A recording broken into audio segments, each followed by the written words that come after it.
Meus caros, essa primeira questão que a gente vai fazer, de circuitos um pouco mais complexos, envolvendo as leis de Kirchhoff, aqui nós temos, mais uma vez, duas malhas integradas, né? Esse primeiro quadrante onde a corrente pode fluir, eu vou chamar isso aqui de malha 1, e esse segundo quadrante eu vou chamar de malha 2. Aqui vejam que o programa supostamente indicou o sentido das correntes elétricas que passam em cada um desses trechos do circuito. A gente precisa descobrir quanto que vale cada uma dessas correntes elétricas, tudo bem? Então, a primeira coisa que a gente vai fazer aqui, antes da gente prosseguir, como a gente já tem o sentido da corrente, é fazer a marcação da polaridade, tá?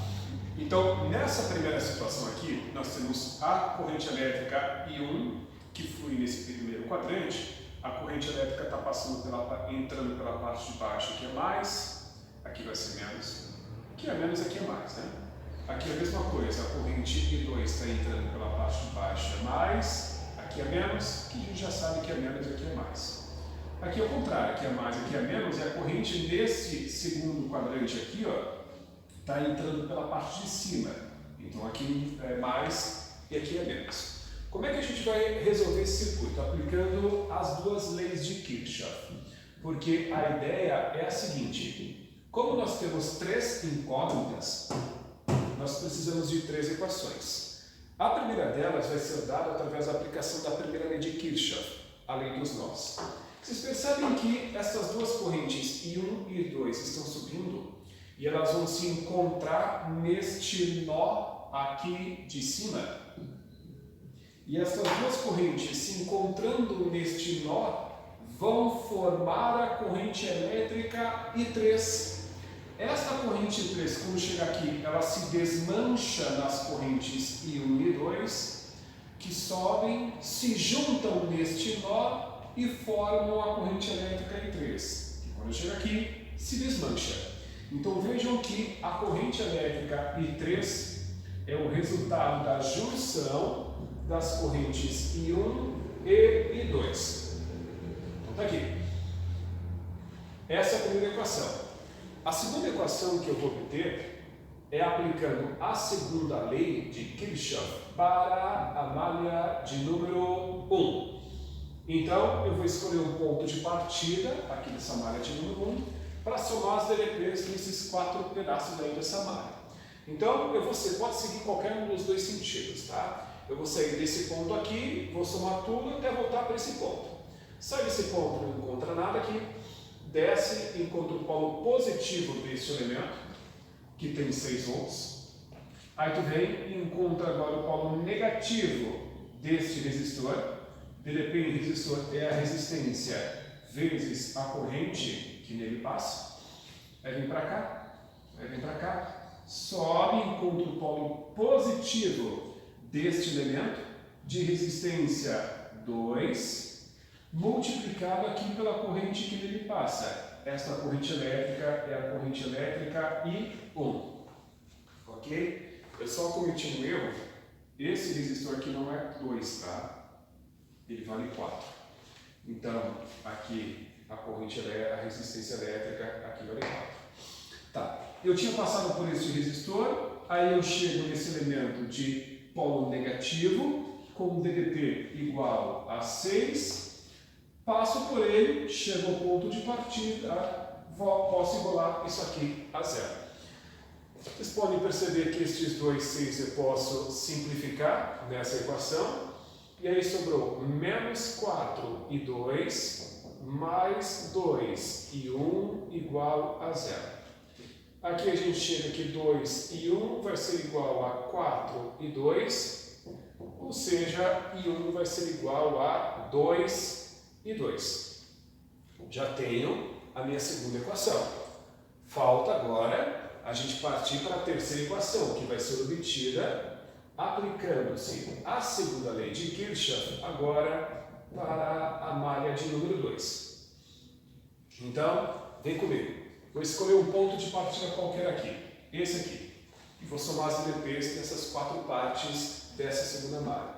Saindo desse ponto, eu encontro o polo positivo deste elemento, que tem 17 volts.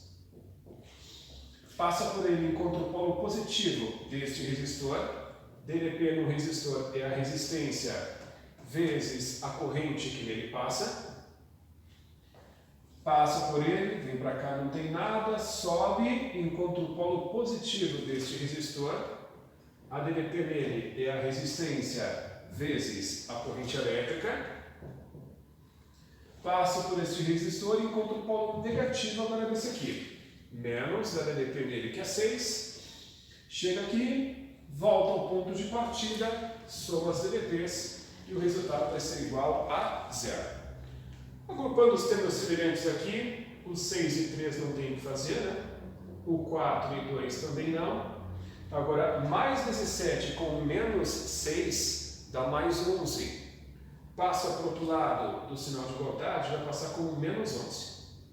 Esta é a terceira equação. E agora, moçada, isso aqui é matemática, tá? Daqui para frente é uma questão de você resolver esse sistema com 3 equações e 3 incógnitas, faz por escalonamento de matriz, ou aquilo que o povo gosta de fazer bastante, que é ficar substituindo uma variável em outra. E é justamente isso que eu vou fazer. Ó. Sabe o que eu vou fazer aqui em cima? Onde tem I1, eu vou colocar 2 e 2, afinal I1 é igual a 2 e 2. Né? A gente vai ter assim, ó, I3 igual a 2 e 2 mais e 2. Daqui a gente chega aqui, 3 vai ser igual a 3 e 2. Tá, e o que eu faço com isso agora? Agora isso aqui eu vou jogar lá embaixo. E aí essa equação vai ficar assim, ó. 6 vezes u e 3, que é 3 e 2, mais 4 e 2, igual a menos 11. Então, aqui em cima, 6 vezes 3 dá 18 e 2, mais 4 e 2, igual a menos 11. 22 e 2 vai ser igual a menos 11. Daqui a gente tira aqui 2 vai ser igual a menos 11 dividido por 22. Menos 11 dividido por 22 dá menos 0,5. Esta é a primeira corrente elétrica que o problema pediu para você descobrir. Tá, mas peraí, essa corrente elétrica ela deu negativa. Isso significa o quê? Que a corrente elétrica I2 vale 0,5, só que na realidade o sentido da corrente elétrica é oposto a esse indicado pelo problema. O sentido da corrente elétrica não é esse, e sim este aqui. Tá, vai mudar tudo a minha conta? Não vai mudar nada. Termina de calcular e aí a gente vê depois. Então veja só, se eu já tenho o valor da corrente 2, eu posso calcular a corrente 1. 2 vezes a corrente 1, que é menos 0,5. Se você fizer 2 vezes menos 0,5, vai dar menos 1 ampere. A corrente I1 deu negativa. O que significa isso? Que a corrente I1 é 1 ampere, só que o sentido dela é oposto a esse indicado aqui pelo problema. A corrente 1, na verdade, ela está indo aqui para baixo. A mesma coisa acontece com a corrente elétrica I3, aqui ó. A corrente I3 vai ser igual a 3 vezes I2, que vale menos 0,5.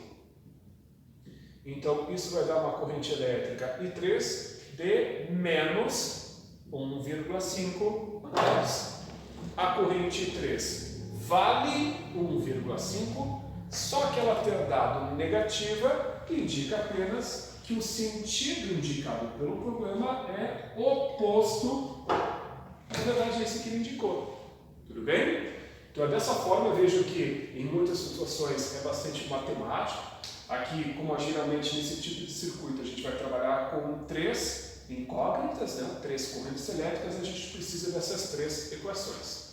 Fique atento aí na próxima videoaula, onde a gente vai ter uma situação onde nós não sabemos qual é o sentido da corrente, aí a gente vai ter que chutar e a gente vai ver como é que a gente lida com esse chute do sentido da corrente. Então, gente, nesse segundo exercício, então, a gente vai fazer uma questão onde a gente vai falar um pouquinho sobre como que a gente procede em situações onde não é indicado o sentido da corrente no circuito desse tipo aqui. Ó. Aqui, na verdade, nós temos dois quadrantes, duas malhas, mais uma vez. Essa malha aqui à esquerda, que eu vou chamar de malha 1, esse quadrante aqui. Esse outro quadrante aqui, que eu vou chamar de malha 2.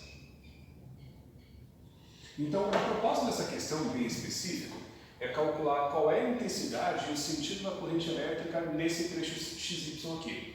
Ou seja, quanto que vale a corrente que passa nesse trecho e se a corrente vai no sentido de x para y ou de y para x. Na real, o que eu vou fazer aqui é a mesma coisa que na questão anterior. É calcular as três correntes elétricas que passam nesse tipo de circuito.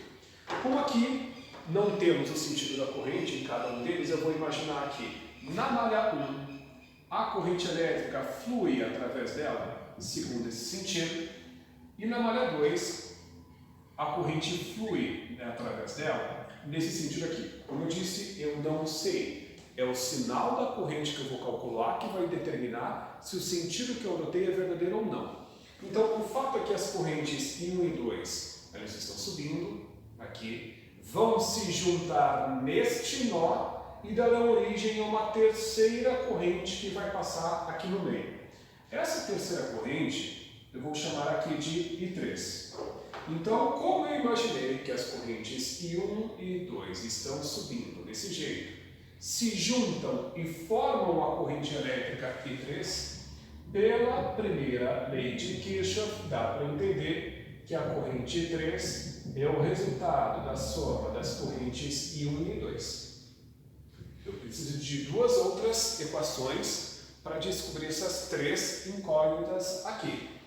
A segunda lei, inicialmente, vai ser aplicada para a malha de número 1. Então, vem comigo aqui, ó. A soma de todas as diferenças de potencial tem que ser igual a zero.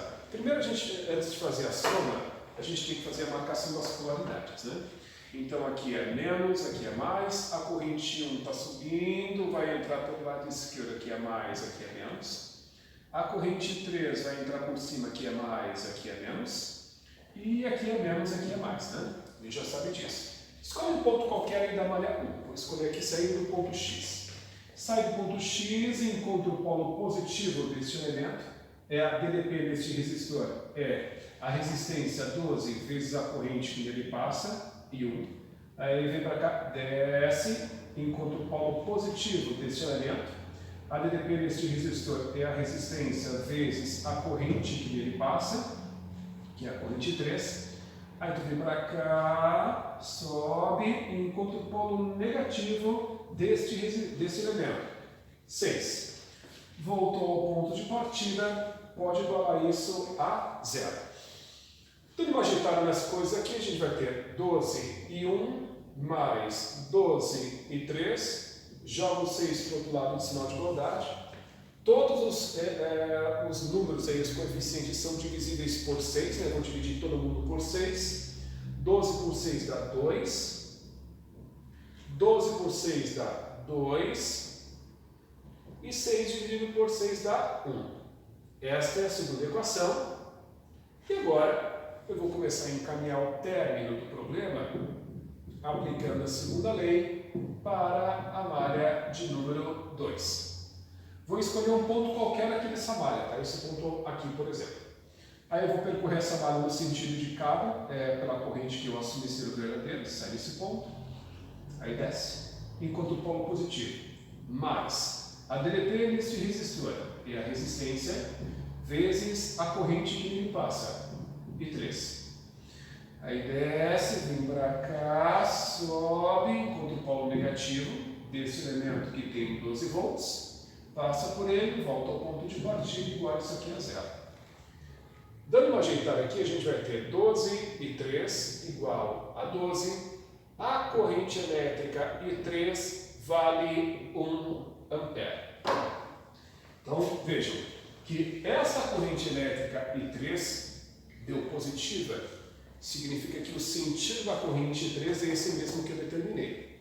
Agora, quando eu for calcular o valor da corrente elétrica I1, a gente vai ter assim, ó, 2 vezes I1 mais 2 vezes I3, que vale 1, igual a 1. Então a gente vai ter 2 I1 mais 2 igual a 1. joga este 2 para o outro lado com o sinal trocado, 2 e 1 é igual a 1 menos 2. 2 e 1 é igual a menos 1. Passa o 2 que está multiplicando o I1 para o outro lado, na equação dividindo, você vai ter I1 igual a menos 1 dividido por 2. A corrente I1 vai ser de menos 0,5 amperes. Isso significa o quê? Que a corrente elétrica I1 vale 0,5, só que o sentido dela é oposto àquele que eu determinei. Ao invés da corrente elétrica fluir desse jeito aqui, ela vai fluir em sentido contrário na realidade. Este é o sentido correto. Aí essa corrente elétrica, quando ela chegar aqui em cima, ó, ela vai passar de Y para X. Este é o sentido da corrente elétrica dela. Tá, e se eu for calcular o valor da corrente 2, só para ver se é o sentido verdadeiro que eu anotei ou não. Olha, se eu puxar uma flechinha aqui para cá, ó, a gente vai ter a corrente 3 vale 1, a corrente I1 vale menos 0,5, mais a corrente 2.